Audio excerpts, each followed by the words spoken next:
గౌరవ ముఖ్యమంత్రి వర్యులు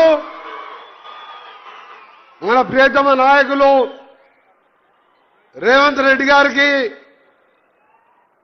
ముందుగా మీ అందరి తరపున నల్గొండ జిల్లా ప్రజల తరపున స్వాగతం పలుకుతూ ఈ కార్యక్రమంలో పాల్గొంటున్న పెద్దలు సహచార మంత్రివర్యులు ఉత్తమ్ కుమార్ రెడ్డి గారు, ఇన్ఛార్జ్ మంత్రివర్యులు అడ్లూరి లక్ష్మణ్ గారికి, అలాగే సహచార శాసనసభ్యులకు పెద్దలు హనుమంతరావు గారికి, మీ ప్రియతమ ఎమ్మెల్యే బిఎల్ఆర్ గారికి, మా సోదరుడు ఎమ్మెల్సీ శంకర్ నాయక్ గారు, అరో సోదరుడు దక్షిణ భారతంలోనే ఎక్కువ మెజార్టీతో గెలిపించిన మన పార్లమెంట్ సభ్యుడు రఘువీర్ రెడ్డి గారికి, వేదిక మీద ఉన్న పెద్దలందరికీ మీ అందరూ కూడా నమస్కారాలు తెలియజేసుకుంటూ, నేను ఎక్కువ మాట్లాడకుండా ఈరోజు మిర్యాల కూడా ఉంటా అంటే మిర్యాల కూడా పట్టణం అన్నా, మిర్యాల కూడా కాన్స్టిట్యున్సీ అన్నా, గౌరవ ముఖ్యమంత్రి గారికి ఒకటే చెప్పేది, ఇది ఏషియాలోనే పెద్ద రైస్ ఇండస్ట్రీతో పాటు ఇక్కడ అంతా కూడా వ్యాపార వర్గాలతో పాటు ఇక్కడ అంతా రైతులు కష్టపడే రైతులు ఉన్న ప్రాంతం ఇది. ఈ ప్రాంతాన్ని ప్రత్యేకంగా అభివృద్ధి చేయడానికి ముఖ్యమంత్రి గారు చొరవ తీసుకొని ఎక్కువ నిధులు ఇవ్వాలని, అలాగే ఈరోజు మున్సిపల్ ఎన్నికల ప్రచారం కూడా ఈరోజు ఇక్కడ 200 కోట్ల ఇంటిగ్రేటెడ్ స్కూల్తో పాటు 12 కోట్ల రూపాయలు స్వయం సంఘాలకు వడ్డీలు ఇస్తూ ప్రతి మహిళని కోటీశ్వరం చేసే కార్యక్రమంలో భాగంగా ఈరోజు ఎన్నో కార్యక్రమాలు చెప్తున్న విషయం మీ అందరికీ కూడా తెలుసు.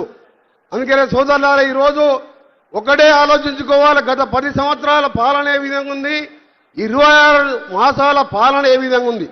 10 ఏళ్లలో ఒక్క రేషన్ కార్డు కూడా ఇవ్వలేని పరిస్థితి ఉంటే ఈ రోజు గౌరవ ముఖ్యమంత్రి గారు, అదే మన జిల్లాకు చెందిన ఉత్తమ్ కుమార్ రెడ్డి సివిల్ శాఖ మంత్రి, మేమందరం కలిసి ఆలోచించి ప్రజారాజ్యం ఇందిరమ్మ రాజ్యం అంటే పేదల రాజ్యం, పేదోళ్లకు న్యాయం చేయాలని తెల్ల కార్డుతో పాటు మేమందరం తినే సన్న బియ్యం కూడా పేదలకు ఇచ్చిన ఘనత ఈ ప్రజా ప్రభుత్వం ఉందని చెప్పి, దాంతోపాటు మహిళలకు ఇచ్చే కార్యక్రమాలు కానీ రైతులకు 20,000 కోట్ల రుణాలతో పాటు మరీ ముఖ్యంగా ఆలోచించాలి.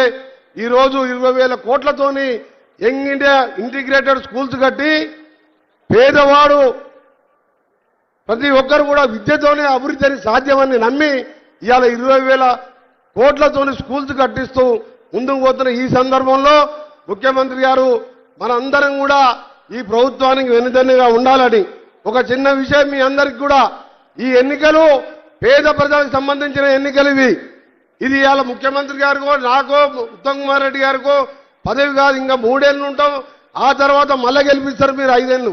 కానీ పేదవారి సమస్యలు తీర్చే మున్సిపల్ కౌన్సిలర్స్ కానీ చైర్మన్లు కానీ ఈరోజు మన కాంగ్రెస్ పార్టీ ఉంటే మీ వెనుక ఎమ్మెల్యే ఉన్నాడు, ఆ వెనుక మంత్రులను, మా వెనుక ముఖ్యమంత్రి గారు ఉన్నారు.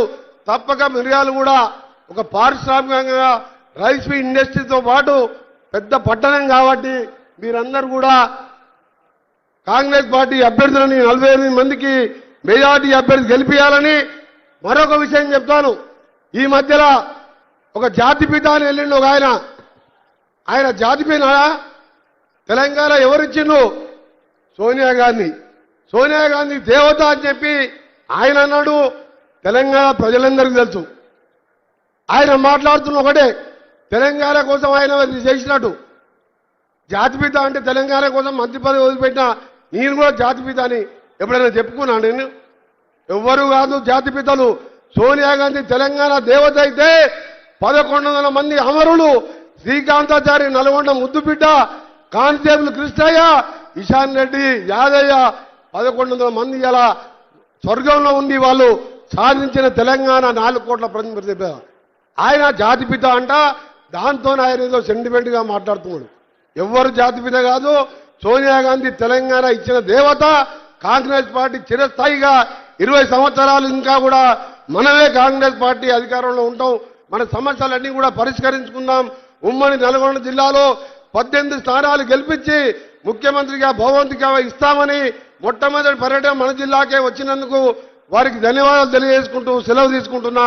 అందరికీ నమస్కారం. Thank you sir. గౌరవ మంత్రివర్యులు ఉత్తమ్ కుమార్ రెడ్డి గారి సందేశం కోసం.